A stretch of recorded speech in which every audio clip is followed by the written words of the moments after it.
Emily, an open question with all the different news stories. I think impeachment is a little bit down the February road. What's the story this Wednesday morning?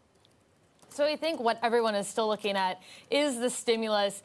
If Biden is going to be able to come to some sort of agreement with Republicans, and I have to say that's looking a little bit less and less likely. Yesterday, Democratic leaders in Congress, Chuck Schumer in the Senate, Nancy Pelosi in the House, began to take steps to sort of lay that foundation for Democrats to go out alone. And you even heard Chuck Schumer say yesterday, look, if Democrats do use this budget reconciliation process, it doesn't mean that Republicans can't give their input. It doesn't mean Republicans can't vote for the bill. So it seems like there's a bit of a pivot going on in the Democratic Party right now, a little bit more towards that method.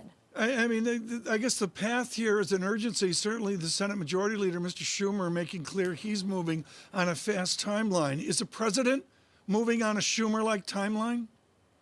I mean, Biden has definitely said that this is something that needs to happen, that needs to be urgent. I mean, this was a campaign promise for him, so it's definitely a thing that he wants to get done soon after taking office. But bipartisanship was also a campaign promise for Biden, and so I think he's kind of weighing the two right now.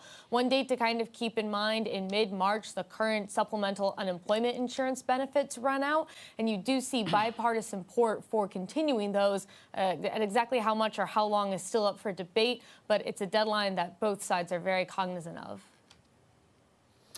Emily, is there a particular, Republican faction that you're watching out for? Any signs that actually we could be closer to an agreement than the markets think?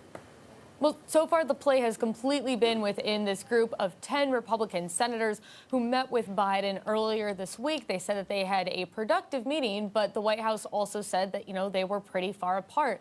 The Republican senators are pitching only a third of what the Biden administration initially put forward. And so we've just been paying very close attention to them, sort of what they see happening. They're not super pleased about the Democrats going forward with the budget reconciliation move that would allow Democrats to go it alone. At this point, I think that everyone's trying to look for a way to compromise. But once again, the overwhelming pressure right now is to get something done.